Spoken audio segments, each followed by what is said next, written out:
इस समय बायोटेक्नोलॉजी की स्टडी कर रहे हैं, तो स्वागत है आपका अपने चैनल विक्टोरियस एकेडमी, जिसमें बायोटेक्नोलॉजी प्रिंसिपल एंड प्रोसेस की स्टडी चल रही है। काफी स्टेप हम लोगों ने कवर कर लिए हैं। डीएनए को आइसोलेट करवा दिया है, डीएनए की फ्रेगमेंट करवा लिए हैं, डीएनए को एम्पलीफाई करवा लिया है, काफी कुछ कर लिया है। आज हम लोग उसकी बातें करेंगे कि उस रिकॉम्बिनेंट डीएनए तक बना लिया है, अब रिकॉम्बिनेंट डीएनए को होस्ट सेल के अंदर भेजना है, तो उसकी बातें करेंगे हम लोग कि कैसे भेजना है, क्या क्या चीजें वेक्टर में जरूरी है। पिछले लेक्चर में आप लोगों को बताया गया था कि हम लोगों के वेक्टर में कुछ फीचर्स होने चाहिए, इंपॉर्टेंट फीचर्स, जिसके बिना वो वेक्टर कोई वेक्टर ही नहीं है। तो हम लोग थोड़ी बातें कर रहे हैं कि व्हाट इज वेक्टर, क्यों हम लोग वेक्टर टर्म का यूज कर रहे हैं, वेक्टर है क्या आखिर, बता चुके हैं। हालांकि ये बात आप लोग रिमाइंड करो कि वेक्टर बैक्टीरिया के अंदर पाया जाने वाला वो एक्स्ट्रा क्रोमोसोमल सर्कुलर डीएनए है। बातों को पकड़िए बच्चों, नोट डाउन भी करते रहा करिए। वो एक्स्ट्रा क्रोमोसोमल सर्कुलर डीएनए है जो जिसके अंदर क्वालिटी होती है सेल्फ रेप्लिकेशन की, वो अपने आप अपने नंबर बढ़ाता रहता है, इसीलिए हम लोग इस प्लाज्मिड वेक्टर का प्रयोग करते हैं। तो जरा बात करें कि प्लाज्मिड कौन होते हैं, तो प्लाज्मिड वो होते हैं जिनको हम लोग एज ए वेक्टर यूज करते हैं for gene cloning. Gene cloning का मतलब ही है टू मेक रिकॉम्बिनेंट डीएनए, और इसको हम लोग बड़ी आसानी से ट्रांसफॉर्म कर सकते हैं किसमें, होस्ट सेल में। पिछले लेक्चर में हम लोगों ने पढ़ा था कि ई कोलाई के अंदर इस रिकॉम्बिनेंट डीएनए को ट्रांसफॉर्म किया जाता है। अच्छा, कभी कभी कॉस्मिड के बारे में आते हैं, हालांकि ये आपके सिलेबस में नहीं है, लेकिन फिर भी बोर्ड के सिलेबस में नहीं तो आगे कंपटीशन में पूछा जाएगा। What is cosmid? तो कॉस्मिड वो वेक्टर है जिसमें लॉन्ग डीएनए के फ्रेगमेंट की क्लोनिंग करनी हो, छोटे छोटे डीएनए के फ्रेगमेंट की क्लोनिंग अगर करनी है, उसका रिकॉम्बिनेंट बनाना है, तो प्लाज्मिड वेक्टर बोलेंगे। लेकिन अगर लॉन्ग डीएनए फ्रेगमेंट की क्लोनिंग करवानी है, उसका रिकॉम्बिनेंट डीएनए बनाना है, तो कॉस्मिड टर्म का यूज करेंगे। अच्छा, प्लाज्मिड बनाने के लिए हम लोग किन किन चीजों का प्रयोग कर सकते हैं, तो हम लोग कर सकते हैं प्रयोग एक तो बैक्टीरिया का, जिससे हम लोगों ने एक्स्ट्रा क्रोमोसोमल पार्ट निकाला, उसमें रिकॉम्बिनेंट बना दिया। इसके अलावा हम लोग बैक्टीरियोफेज वायरस का भी प्रयोग कर सकते हैं। बहुत अच्छे से हम लोगों को पता है कि बैक्टीरियोफेज वायरस वो वायरस है जो बैक्टीरिया को किल करता है, यानी कि बैक्टीरिया के अंदर इंसर्ट होता होगा। तो ये बैक्टीरियोफेज वायरस भी हम लोग एज ए वेक्टर यूज कर सकते हैं, और उसमें जीन ऑफ इंटरेस्ट लगाकर उसका भी तो यूज किया जा सकता है इन रिकॉम्बिनेंट डीएनए फॉर्मेशन। तो इस तरीके से हम लोग प्लाज्मिड का फॉर्मेशन करते हैं इन बायोटेक्नोलॉजी यूनिट। अच्छा बच्चों, कुछ फीचर्स रिक्वायर होते हैं, इसको आप लोग स्क्रीनशॉट ले सकते हैं। ये इसकी बात अगर हम लोग करें, ये ई कोलाई के लिए यूज्ड होने वाला वेक्टर है। एनसीईआरटी में बहुत ही विस्तार पूर्वक इसकी स्टडी की गई है। हम लोग इसी के बारे में ही अभी पढ़ने जा रहे हैं कि अब इसको रफ करने के बाद हम लोग ये पढ़ेंगे कि कौन कौन से फीचर रिक्वायर्ड है आपके वेक्टर में, जिसके बिना वो वेक्टर ही नहीं कहलाता है। तो इसका स्क्रीनशॉट लीजिए, फिर इसके आगे हम लोग इसके फीचर्स की जानकारी पढ़ते हैं। चलो बच्चों, तो अब हम लोग पढ़ाई करते हैं फीचर्स रिक्वायर्ड फॉर वेक्टर, यानी कि हमारे वेक्टर में कौन कौन सी क्वालिटी होनी चाहिए जिसके बिना वो वेक्टर नहीं कहलाएगा। मतलब वेक्टर के अंदर ही कुछ इंपॉर्टेंट फीचर्स होते हैं जिसके कारण वो जीन क्लोनिंग में आसानी कर देता है। तो सबसे पहली इंपॉर्टेंट साइट, अच्छा ये जो बना हुआ है चित्र, इसको समझते हैं। ये चित्र आपका PBR 322 का है। पहले तो इसका फुल फॉर्म समझ लो। इसका फुल फॉर्म होता है P for plasmid, B for bovine Rodriguez, bovine Rodriguez, ठीक है, ये इसका फुल फॉर्म है। अभी अगर पूछा जाए तो आप लोग जाने रहो PBR का फुल फॉर्म क्या होता है, प्लाज्मिड बोवाइन रॉड्रिगेज। ये ई कोलाई के लिए सुटेबल वेक्टर है बच्चों। इसके अंदर हम लोग जीन क्लोनिंग करके इसको बड़ी आसानी से ई कोलाई के अंदर ट्रांसफर कर सकते हैं। ये बात आप लोगों ने समझी। Now we study about features. अब फीचर्स की बात करें तो सबसे पहले इसके पास ओराई साइट होनी चाहिए। What is ori site? ये बनी हुई है ओराई साइट, देखिए इस फिगर में। ओराई साइट का फुल फॉर्म होता है origin of replication. Origin of replication समझ में आ गया होगा, नाम से ही समझ में आ गया होगा।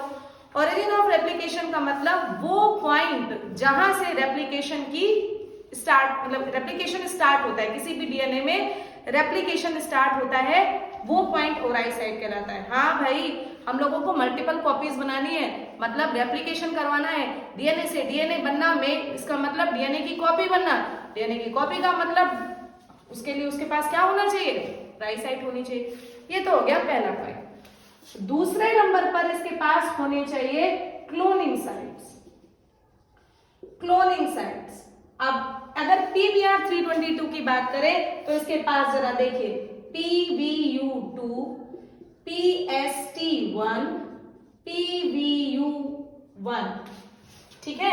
इसके बाद आएगा EcoR1, इसके बाद इसके बाद Clay1, इसके बाद Clay1, इसके बाद Hind3rd, इसके बाद BAMH1, इसके बाद Cell1।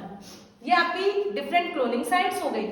तो इतनी सारी साइट को पढ़ने के लिए एक छोटा सा निमोनिक्स आपके सामने है। ये निमोनिक्स शॉर्ट्स में भी पढ़ेगा बच्चों, कायदे से पढ़ना। इस निमोनिक्स के बारे में जानकारी ले लो। पप्पू, एक, चोर, हम, बहुत, शरीफ। वाह भाई वाह, कितना अच्छा निमोनिक्स है। इससे आप लोग सारी की सारी क्लोनिंग साइट्स को याद कर सकते हो। कौन सी किसकी क्लोनिंग साइट्स को, PBr322 की क्लोनिंग साइट्स को आप बहुत आसानी से इस निमोनिक्स से तैयार कर सकते हो। तो दो चीजों के बारे में जानकारी मिल गई। पहला क्या होना चाहिए वेक्टर में, ओराई साइट। ओराई साइट का मतलब जिस पॉइंट से ओरिजिन ऑफ रेप्लिकेशन यानी कि रेप्लिकेशन की शुरुआत हो। क्लोनिंग साइट्स का मतलब वो साइट जहां जहां पर, क्लोनिंग साइट को ही रेस्ट्रिक्शन साइट कहते हैं क्योंकि उसी साइट पर तो रेस्ट्रिक्शन एंजाइम कट करेगा। समझ में आई बात? तो रेस्ट्रिक्शन साइट, ठीक है। तो क्लोनिंग साइट पर ही हम लोग डिफरेंट रेस्ट्रिक्शन एंजाइम्स का प्रयोग करके उस पार्ट को कट कर सकते हैं। तीसरा इंपॉर्टेंट पार्ट क्या होना चाहिए, इसको स्क्रीनशॉट लीजिए। चलिए इसके आगे देखते हैं तीसरा पॉइंट। तीसरी कौन सी साइट होनी चाहिए? 4 साइट्स होती है बस, 4 साइट आपको दिख ही रही है। तो 2 साइट के बारे में पढ़ लिया। तीसरा इंपॉर्टेंट साइट सुनो। तीसरी इंपॉर्टेंट साइट का नाम है सेलेक्टेबल मार्कर। तीसरे इंपॉर्टेंट साइट का नाम है सेलेक्टेबल मार्कर। सेलेक्टेबल मार्कर आपके में ये दोनों जो ब्लू से लिखा हुआ है, ये दोनों, इसका फुल फॉर्म लिख लेते हैं। इसका फुल फॉर्म होता है, एक साइट कहलाती है एम्पीसिलिन रेजिस्टेंट जीन। एक साइट कहलाती है एम्पीसिलिन रेजिस्टेंट जीन और दूसरी साइट कहलाती है tetracycline resistant gene. Tetracycline resistant gene. अब पहली बात तो ये समझो कि ये एम्पीसिलिन और टेट्रासाइक्लिन है क्या। देखिए बच्चों, इसके पहले लेक्चर में हम लोगों ने पेनिसिलिन से रिलेटेड कुछ बातें की थी। तो पहले ये भी वही है, एक प्रकार के एंटीबायोटिक्स। तो आपके बैक्टीरिया में, कुछ बैक्टीरिया में एंटीबायोटिक का रेजिस्टेंट जीन मौजूद होता है, वो अडेप्ट कर जाते हैं, उनपे इन एंटीबायोटिक्स का कोई फर्क नहीं पड़ता। तो PBr322 के वेक्टर में दोनों साइट प्रेजेंट होते हैं, एम्पीसिलिन रेजिस्टेंट साइट और टेट्रासाइक्लिन रेजिस्टेंट साइट। इसके अलावा कौन कौन से हैं जरा देख लें। पेनिसिलिन नाम हम लिख दे रहे हैं, अगर एक्स्ट्रा में आपको पूछे जाए कौन कौन से एंटीबायोटिक हैं तो आप नाम याद रखो। पेनिसिलिन, इसके बाद आएगा एम्पीसिलिन, इसके बाद आएगा टेट्रासाइक्लिन, इसके बाद आएगा कैनामाइसिन। ठीक है, ये आपके कुछ एंटीबायोटिक्स के नाम है जिससे रेजिस्टेंट साइट आपके में प्रेजेंट होती है। अब ये सेलेक्टेबल मार्कर क्यों है, अभी 5 मिनट बाद आपको समझ में आ जाएगा। अच्छा, सेलेक्टेबल मार्कर का मतलब समझ लो बेटा। जैसे हम लोग जर्नी करते हैं, मान लीजिए किसी भी जगह से कुछ दूरी पर अगर आपको चलना है तो रास्ते में कुछ साइन सिंबल दिखे होते हैं कि अब इतने किलोमीटर बचा है ना, तो आप लोग को समझ में आ जाता है कि हाँ 32 किलोमीटर हो गया, 2 किलोमीटर हो गया, 3 किलोमीटर, इस तरह से सिंबल बने होते हैं। तो आप लोग को ये समझ में आ जाता है कि हाँ अब हमको अपने निश्चित जगह तक पहुंचने में इतना टाइम है या फिर, तो वैसे ही ये भी सिलेक्टेबल मार्कर है। इनमें कुछ ऐसी प्रोसेसिंग करते हैं जिसके द्वारा हम लोग पहचान बना पाते हैं रिकॉम्बिनेंट्स एंड नॉन रिकॉम्बिनेंट्स के बीच में। तो जरा देखो कि सिलेक्टेबल मार्कर यूज किसमें होते हैं, तो फ्रॉम डिस्टिंग्विश, फ्रॉम नहीं for distinguish between recombinants between recombinants and non recombinants.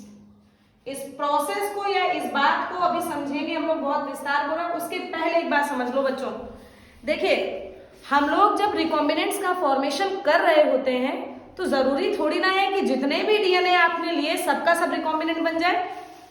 ये माइक्रोमोलिक्यूलर लेवल पर ये काम कर रहे होते हैं और हम लोग एक अंदाजे से इसको काम कर रहे होते हैं। ये थोड़ी ना है, ये जरूरी थोड़ी ना होता है बेटा जी कि सारे के सारे रिकॉम्बिनेंट डीएनए का फॉर्मेशन आप कर लो, सारे के सारे प्लाज्मिड में रिकॉम्बिनेंट बन जाए। जरूरी होता है क्या? नहीं, ये काम जरूरी नहीं है। कुछ में रिकॉम्बिनेंट बना, कुछ में रिकॉम्बिनेंट नहीं बना। हम कैसे तय करेंगे? रिकॉम्बिनेंट का तो यूज हम लोग वैक्सीन बनाने में या फिर बायोटेक्नोलॉजी में आगे कर सकते हैं, इंसुलिन की दवा बनाने में, ठीक है, हाइब्रिड बनाने में हम लोग उसकी व्यवस्था कर सकते हैं, हम लोग उसको ले सकते हैं। नॉन रिकॉम्बिनेंट का क्या था? तो भैया करनी पड़ेगी छटाई। वो छटाई कैसे होगी, इसी स्टेप में हम लोग आगे बढ़ेंगे। अच्छा, एक साइट और आपको दिख रहा है, वो साइट कौन सा है? वो साइट है आपका रोप साइट। ये देखिए आपका रोप साइट। अच्छा, रोप साइट का क्या काम होता है? रोप साइट का काम होता है वो प्रोटीन को सिंथेसिस करना, वो प्रोटीन को कोड करना जो कि रेप्लिकेशन ऑफ डीएनए में काम आता है। तो लिख सकते हो इट कोड फॉर प्रोटीन। ये उस प्रोटीन की सिंथेसिस करता है which replicates the DNA of plasmid या विच रेप्लिकेट्स द प्लाज्मिड, जो कि प्लाज्मिड को रेप्लिकेट करने में मदद करे। उस प्रोटीन को कोड करने का काम किसका है? रोप साइट का। तो कम से कम हम लोगों ने जो जो फीचर रिक्वायर्ड होते हैं उनके बारे में इस वीडियो में हम लोगों ने पढ़ा।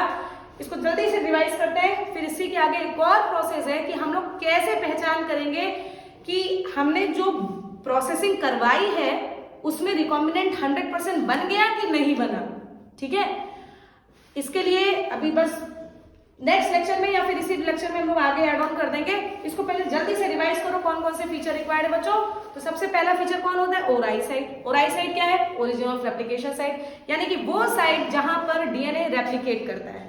ठीक है, दूसरा साइट कौन हो गया?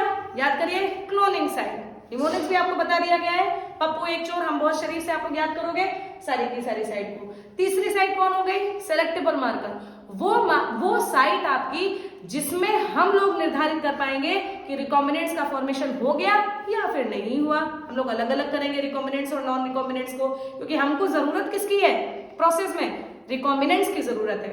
वही तो भाई होस्ट सेल में अगर डिवाइड कर दे तो हमको ढेर सारे अमाउंट में प्राप्त हो जाएंगे, लेकिन नॉन रिकॉम्बिनेंट्स अगर बने भी तो हमको क्या फायदा।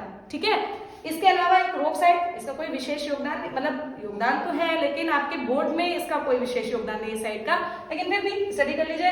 रोप साइट वो साइट होती है जिस पर हम लोग प्रोटीन की उस प्रोटीन को ये कोड करता है जो कि प्लाज्मिड को रेप्लिकेट करने में मदद करे। इसके आगे की प्रोसेस पढ़ी जाए। चलिए भाई, इसको जल्दी से स्क्रीनशॉट लीजिए, फिर इसके आगे की प्रोसेस पढ़ते हैं। तो बच्चों अब हम लोगों को पढ़ना है selection of recombinants from non recombinants. मतलब कि इतने सारे डीएनए का आप लोग प्रयोग कर रहे हो, क्या सारे के सारे रिकॉम्बिनेंट्स बन जाएंगे क्या? जी नहीं। तो उन नॉन रिकॉम्बिनेंट्स में से हमको तो काम रिकॉम्बिनेंट्स का ही है। सबसे पहले रिकॉम्बिनेंट को याद कीजिए, क्या लिया था हम लोगों ने? किसी चीज से जीन ऑफ इंटरेस्ट काटा था, उसके बाद आपने प्लाज्मिड वेक्टर निकाला था। देखिए सबसे पहले आपने जीन ऑफ इंटरेस्ट लिया था, इसके बाद आपने प्लाज्मिड लिया था, इस प्लाज्मिड को एक पॉइंट से किसी पॉइंट से कट किया था और इसको उठाकर यहाँ पर जोड़ दिया था, बन गया था रिकॉम्बिनेंट। ऐसे बना था। तो क्या ये काम सारे के सारे प्लाज्मिड में हो जाता है क्या? जी नहीं बेटा, नहीं हो पाएगा। कैसे पॉसिबल है सारे के सारे में हो जाए? अब स्टडी बच्चे करते हैं, कोई टॉप कर जाता है, कोई एवरेज रह जाता है, कोई समझ ही गए होंगे, बोलेंगे नहीं अब हम। ठीक, तो इस वजह से हम लोग रिकॉम्बिनेंट्स की पहचान करवाएंगे फ्रॉम नॉन रिकॉम्बिनेंट्स। इसके लिए आप लोगों को सेलेक्टेबल मार्कर पिछले लेक्चर में बताया गया है। सेलेक्टेबल मार्कर का काम क्या है? सेलेक्टेबल मार्कर का काम होता है रिकॉम्बिनेंट्स को सेपरेट करवाना, रिकॉम्बिनेंट्स की पहचान करवाना फ्रॉम नॉन रिकॉम्बिनेंट्स। देखिए जरा ध्यानपूर्वक, अगर आप लैंग्वेज को पकड़ना बच्चों, ये टॉपिक थोड़ा सा टिपिकल लगता है बच्चों को, बट है नहीं। एक पॉइंट को अगर आप लोग पकड़ लेंगे ना, फिर ये टॉपिक भी जैसे सारे टॉपिक्स निकले वैसे ये भी निकलेगा आपका।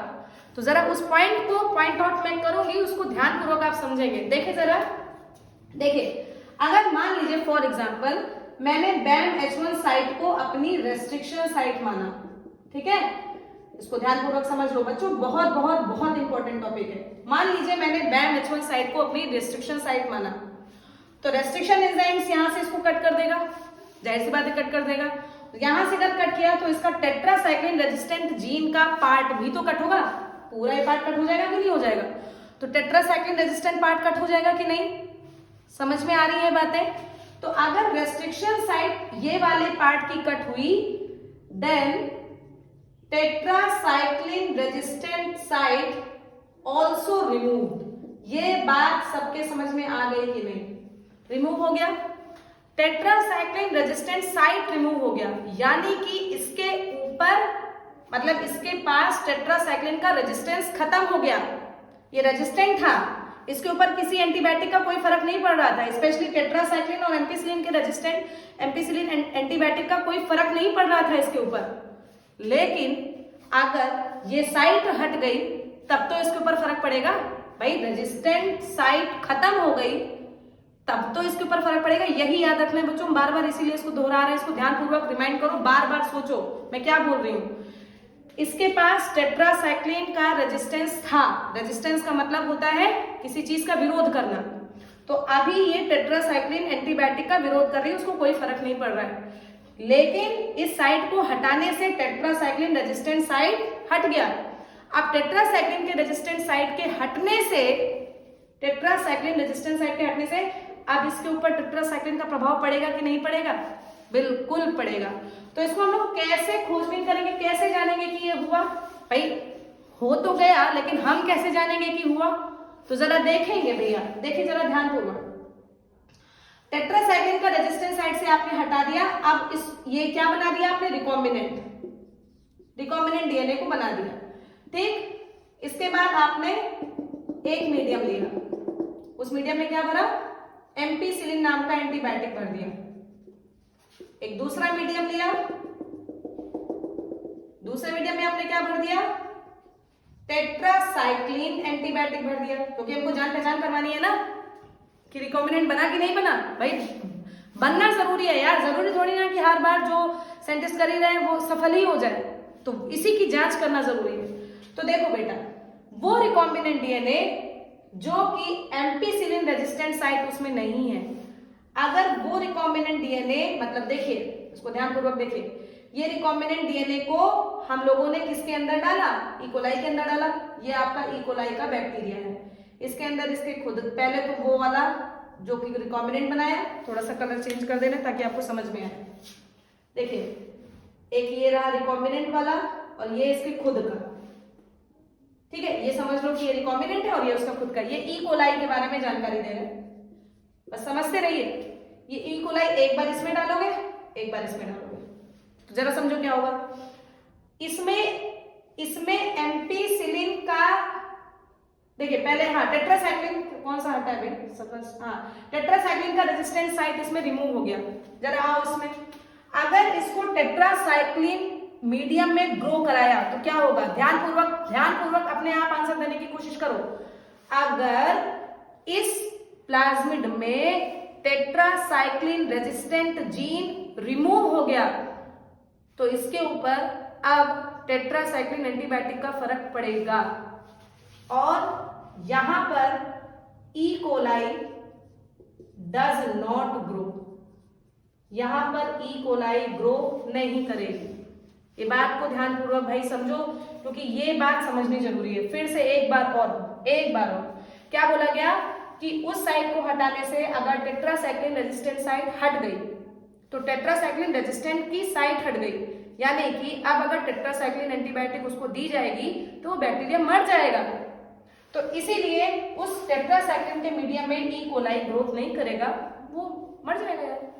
लेकिन अगर इस मीडियम में इस ई कोलाई को डाला गया तो ई कोलाई भर भर के ग्रो करेगा। क्यों ग्रो करेगा? क्योंकि इसके पास अभी भी एम्पिसिलिन का रेजिस्टेंट साइट तो है ही है, एम्पिसिलिन के लिए अभी ये रेजिस्टेंट है। तुम डालो एम्पिसिलिन, उसको कोई फर्क नहीं पड़ेगा भाई, वो ग्रो लगातार करता जाएगा। तो एम्पिसिलिन का इसमें से केवल टेट्रासाइक्लिन मीडियम हटाया, तो टेट्रासाइक्लिन मीडियम हटाने से टेट्रासाइक्लिन के लिए इसका जो रेजिस्टेंस था वो खत्म हुआ, लेकिन एम्पिसिलिन के लिए तो बचा है। तो टेट्रासाइक्लिन रेजिस्टेंट जीन को हटाने से अगर आपने उसको टेट्रासाइक्लिन मीडियम में ग्रो करवाया तो वो ग्रो नहीं करेगा। इसका मतलब क्या हुआ भाई? इसका मतलब हुआ कि रिकॉम्बिनेंट तो बन गया। इसका मतलब क्या हुआ था कि रिकॉम्बिनेंट बन चुका है। क्या? टेट्रासाइक्लिन के मीडियम में ही आपने क्या डाल दिया? देखिए इधर टेट्रासाइक्लिन के मीडियम में ही आपने यहाँ पर जीन ऑफ इंटरेस्ट डाल दिया है। अब यहाँ पर टेट्रासाइक्लिन का रेजिस्टेंट साइट खत्म हो गया, और जब ये खत्म हो गया तो वो वापस ग्रो नहीं करेगा। इसका मतलब ये रिकॉम्बिनेंट ही तो बन गया भाई। समझ में आया? और अगर एम्पिसिलिन वाला ग्रोथ कर रहा है तो ये तो दोनों चीजें शो करता है। ये बात समझ में आ रही है कि नहीं? इस बात को बहुत ध्यानपूर्वक बच्चों रिवाइज कीजिए, बार बार देखिए। मैं इसको कई बार आप लोगों को एक्सप्लेन कर चुकी हूँ, इसको बहुत ध्यान से रिवाइज करो। फिर से एक बार और कि रिकॉम्बिनेंट्स को नॉन रिकॉम्बिनेंट से अलग करने के लिए, रिकॉम्बिनेंट्स को नॉन रिकॉम्बिनेंट से अलग करने के लिए आप लोगों ने क्या किया कि इस साइड से आपने रेस्ट्रिक्शन साइड को हटा दिया, मतलब क्लोनिंग साइड को हटा दिया। अब अगर वो साइड हटाई तो टेट्रासाइक्लिन साइड भी तो हट जाएगी, टेट्रासाइक्लिन की रेजिस्टेंट साइड भी तो हट जाएगी। टेट्रासाइक्लिन की रेजिस्टेंट साइड के हटने से उसके बाद टेट्रासाइक्लिन एंटीबायोटिक के लिए जो रेजिस्टेंस था वो तो खत्म। जब वो खत्म तो अगर उस मीडियम में ग्रो कराओगे तो बेचारी वो भी तो बैक्टीरिया भी तो मर जाएगा, इसलिए वो ग्रो नहीं करेगा। इसका मतलब है वो रिकॉम्बिनेंट बना दिया, हमको यही चीज चाहिए। लेकिन एम्पिसिलिन ग्रो कर गया, इसका मतलब ये है कि आपका ये वाला क्या है? नॉन रिकॉम्बिनेंट है। क्लियर हुआ बच्चों रिकॉम्बिनेंट और नॉन रिकॉम्बिनेंट्स में? एक बात और समझो, इस रिकॉम्बिनेंट्स को ट्रांसफॉर्मेंट्स भी कहते हैं। एक बात और कि इस रिकॉम्बिनेंट्स को ट्रांसफॉर्मेंट्स भी कहते हैं। क्यों ट्रांसफॉर्मेंट्स कहते हैं? क्योंकि जब रिकॉम्बिनेंट बनेगा, इकोलाई में आपने ट्रांसफर कर दिया, उसको उसमें ग्रोथ कराया, तभी तो आपको पता चला। तो रिकॉम्बिनेंट्स को ट्रांसफॉर्मेंट्स कहते हैं और नॉन रिकॉम्बिनेंट्स को नॉन ट्रांसफॉर्मेंट्स कहते हैं। ठीक है, तो पढ़िए इसको, इस लेक्चर को ध्यानपूर्वक कि कैसे आपने रिकॉम्बिनेंट्स को नॉन रिकॉम्बिनेंट से सेपरेट करवाया। इसमें अभी भी बच्चों एक टॉपिक बचा हुआ है जिसको हम लोग इंसर्शनल इनएक्टिवेशन कहते हैं, और फिर उसमें एक टॉपिक बचा है कि कैसे हम लोग इस प्लाज्मिड वेक्टर को होस्ट के अंदर इंट्रोड्यूस करते हैं। तो अभी इन टॉपिक्स को हम लोग यहीं पर रोकेंगे और नेक्स्ट लेक्चर में हम लोग इसको कैरी ऑन करेंगे। तब तक के लिए गुड बाय। इसको अच्छे से स्टडी कीजिए। Thank you so much.